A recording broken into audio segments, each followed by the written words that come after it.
All right, the snare drum that survived an EF4 tornado from Barnsdall, Oklahoma. Tama Bubinga, 6.5 by 14.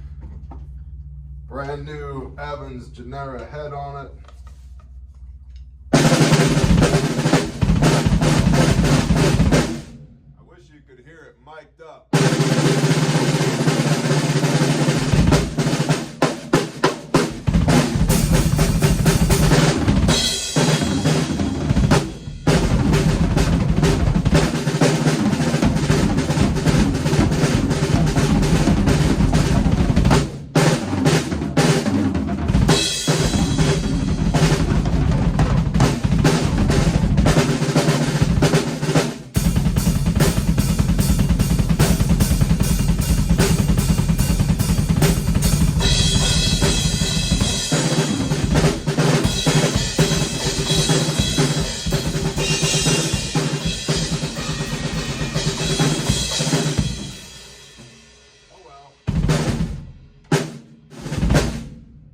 I wish you could hear it through the board with the mics, but whatever.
I think it sounds pretty good.